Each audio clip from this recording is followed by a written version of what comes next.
Good morning, good afternoon. Raquel Redmond from Brava Art. We are going to draw today. I have some drawings here to show you and some things from the garden, some leaves. So we are going to look at nature. Here I have a few things. I have some bits and pieces from the garden. I have a big nice leaf. This beautiful leaf looks like a hand, like that. I have a different kind of leaves here, all kinds of spiky bits and different, very thin bits and bits. A big one here, long and skinny, and lots of repetitions. A different one here with sort of like a little spots going this way, little spot going that way, and little spot going this way. And this one, lots of lines here, lots of thin lines. I have here this other leaves here, long, beautiful shapes with a lovely line on the middle, a line up. So we are going to think about lines and textures for this project. I have other things from the garden, some dry things that are also interesting. There's sticks here that I have little curly bits sticking on each side there. And also I found a piece of bark. And if you look at bark closely, there are a lot of lines and a lot of little dots and little textures that you can draw. So all of this I found this morning when I went for a walk in the garden. So it's something that you can find at home in the garden or at school. To do this kind of drawing, we'll have to use black ink this time. Normally you do drawing with pencils, color pencils, crayons at school or at home, but I like to show you the beauty of drawing with black ink. And we are going to use some sticks and some special pens to draw this. This project is for very young children, because if you enjoy drawing, you can draw in grade 1 or in prep school. I mean, you draw as soon as you can hold a pencil, but this time, as I said, it's going to be ink, so we have to probably preschool up to grade 6, grade 7, grade 8. I like to show you some samples of work done by the students. So here we have a drawing from nature, and there's different kinds that we found just by walking around, finding seed pods. There's a seed pod here, there's another seed pod here. I think we went for a walk in autumn. It's beautiful time to find seed pods. There are some leaves and more seed pods here in this particular one. As you can see, there's a lot of repetition. Repetition is when one shape is repeated like this, and repetitions of leaves there, lots of lines, lots of repetitions of those little shapes. That's one. Then we have another one. I think this is done, this is more, it got a lot more than the other one. Lots of beautiful textures done using lines and using repetitions and little bits here and little lines there and pure black here. You see that is solid black here. So this is sort of like the work done by students in grade 6, 7, and 8. But here I have other works done by very young children like you. This is about a self-portrait. You can do anything, you can draw anything with this ink. It's done with a paintbrush, a combination of paintbrush, a stick, and also a little bit of, as you can see, gray on the face. I'll show you how to do that. That is called a wash. There's another beautiful picture of a boy there with lines and painting his face with a bit of gray. And another one, another boy here. So there are a lot of possibilities about using ink like this. To do a pen and ink drawing, we need paper, a big piece of paper like this, or it could be small if you are working in a small in a classroom. but this is the ideal size, is A3. Cartridge paper is cool, but there is also another possibility. If you have at school, I have seen some people have pads like this, so you can draw on your pad like that. Also, we need a piece of newspaper. It's very important to put down so you don't mess up the desk. And ink. This ink is black ink. It's called Chromacryl waterproof drawing ink. And it's called waterproof because when it dries, it doesn't run. So you can apply another bit of water with teeny bit of ink to create what is called a wash. I'll show you the technique. Now, this ink has to be put out for students to use. And the best way and the safest way to do that is to have a box like this and lots of jars like this with the ink and the paintbrushes set up in the middle of the table so everybody can share. Now, it's better not to take the jar off the box because some students might forget and put the jar here right on the edge of the table, and it's going to spill on the floor and it's going to be a disaster. So it's better to keep the ink always in the box. I have another box here if you're working at home, a small box from something that I kept from the kitchen, a small box there, and you have your little area at home to draw with that little box. I also have here 2 little containers with water with a tinge of this black ink that I'm going to show you later on how to use. That makes gray. And I have some pens, a stick, we can draw with sticks. Another stick that I cut like that, I cut a point to it, and a bamboo pen. So you can draw with any of these tools. We have moved the camera on the side so you can see how I'm actually going to do this drawing. So as I was saying to you, I found all of these bits when I went for a walk looking for treasures. When you go out and think about what falls on the ground and things that we can find in nature to draw, it's fascinating because there are so many shapes. There are small shapes and repetitions, there are big shapes and different lines and different textures, as you can see here. I have here a drawing that I started. So I'm drawing with the stick, and this particular bit here that I'm drawing is this one. Just looking at all the bits that sticks this way and the bits that stick that there and the bits that are going to stick this way. So you have to sort of look at one bit to have a good look. It doesn't have to be exactly the same, but to have the idea of the general shape like that. And as you can see, I'm dipping the stick all the time so I get a good amount of ink. And the lines, as you can see, are very irregular. Some bits are thin, some bits are thick like this. It doesn't matter. That's the beauty. That's the beauty of this technique.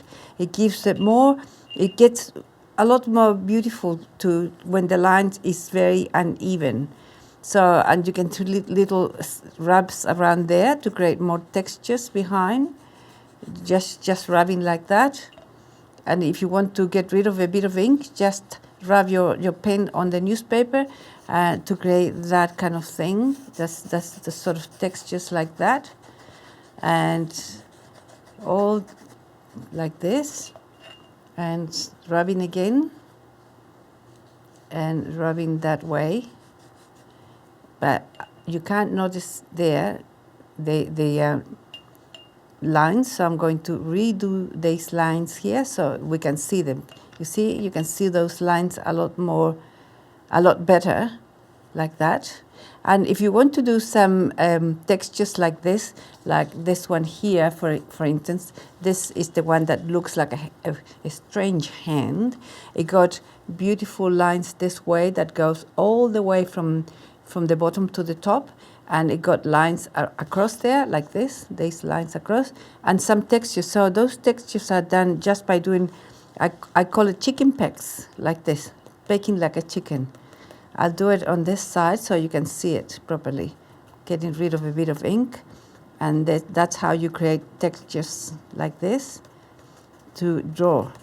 Now I'm going to start another drawing so you can see from the beginning, and I'm also going to show the alternative for if you're very young, you can do a bit of pen or with the pen, and a bit with the paintbrush.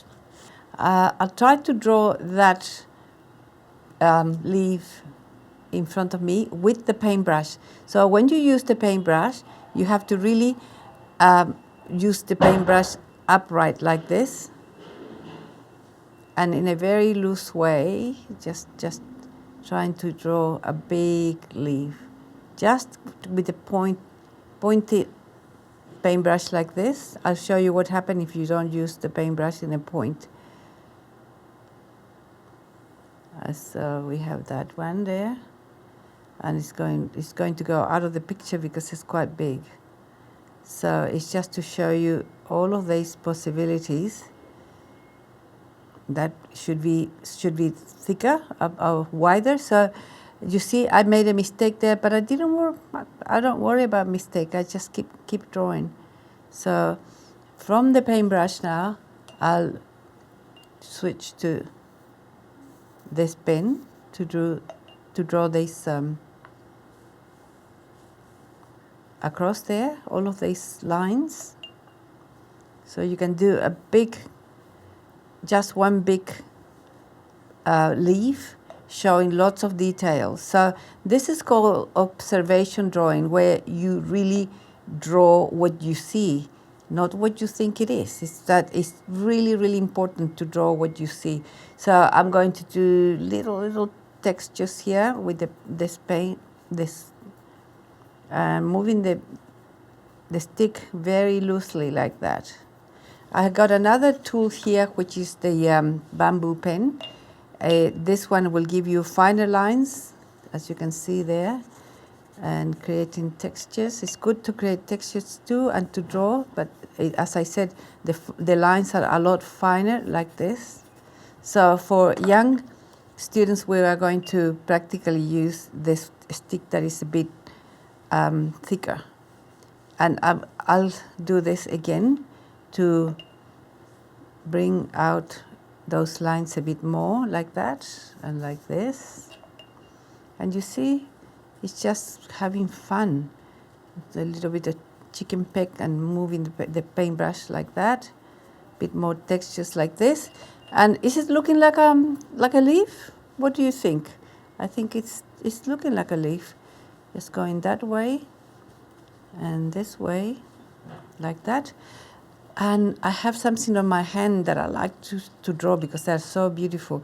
It's a long, very long. I'm going to do an overlapping here, so it's going to go like behind.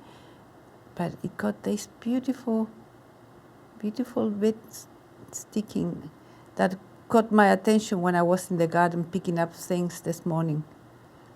Beautiful things. You see the contrasting, the different things that you find in nature is so beautiful. And we had that, and coming that way. So I'll find another one.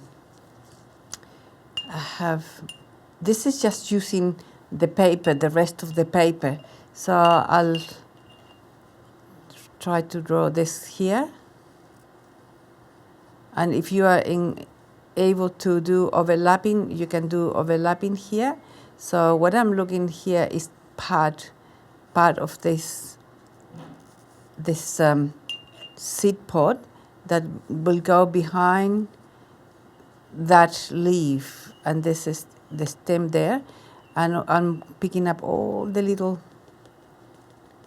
textures that are in there. So you have to really, really look incredibly careful to find all of those bits, because if you don't look very careful, you're never going to find anything interesting.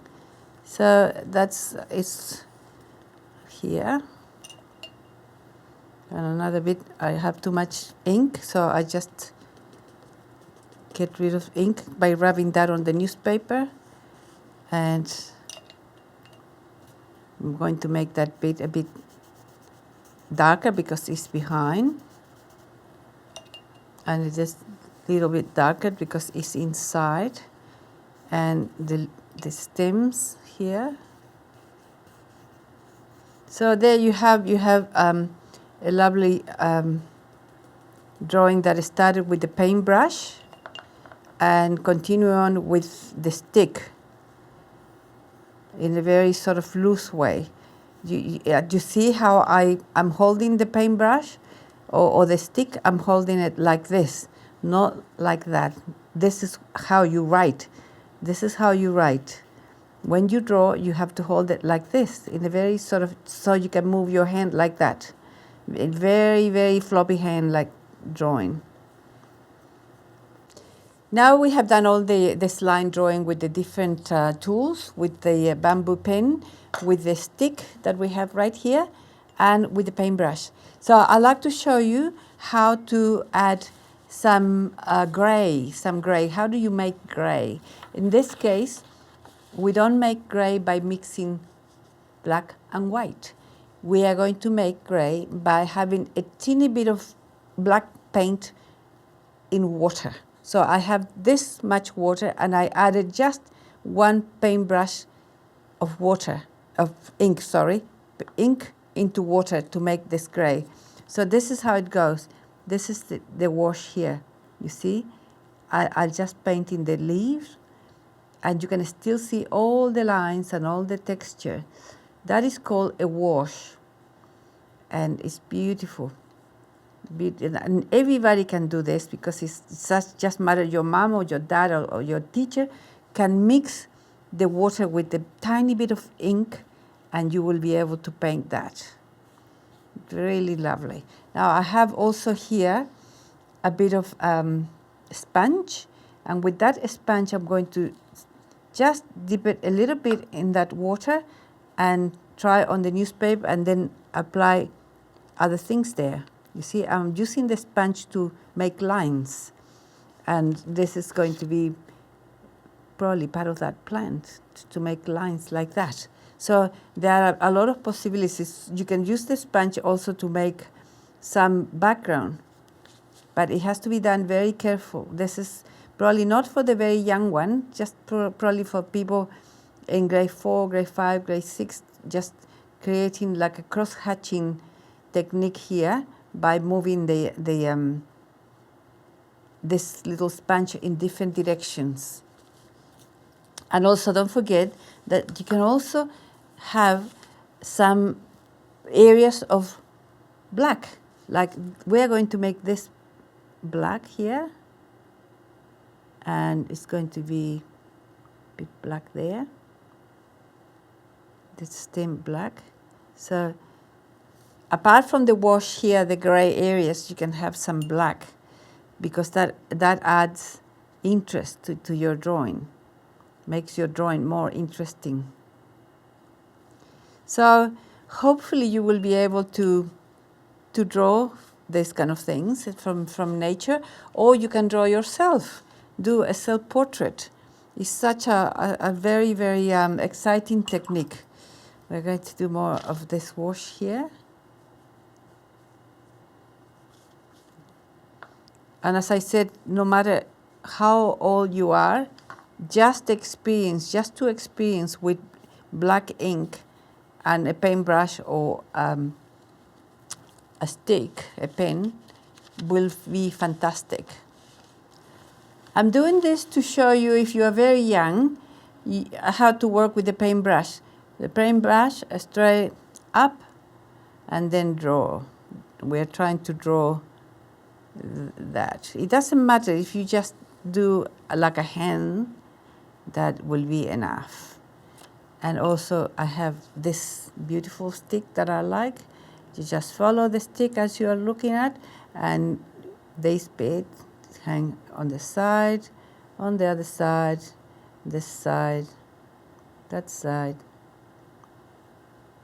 So if you like to do lines, doesn't matter.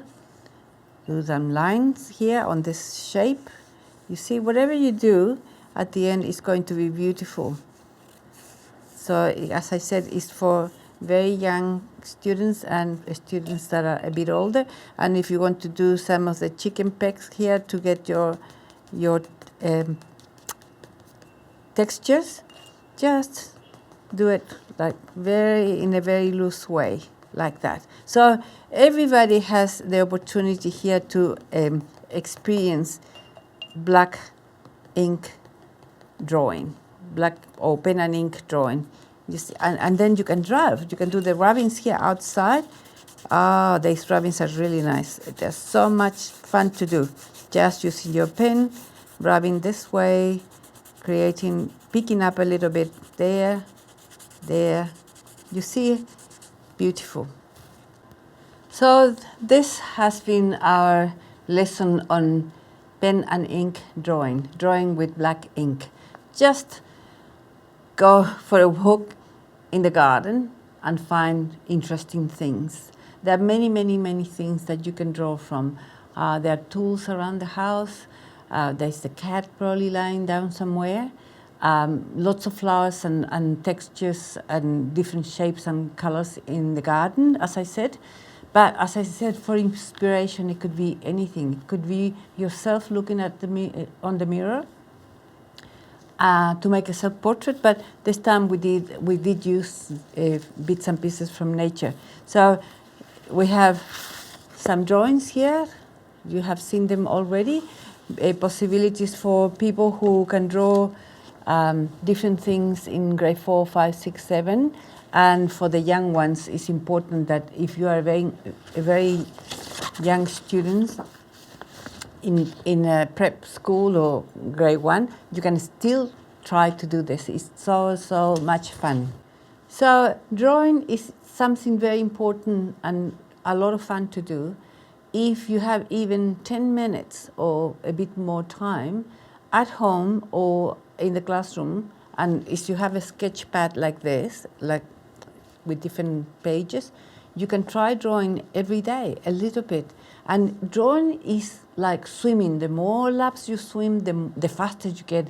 The more you hit the tennis ball, the better you become at tennis. So it's about practice.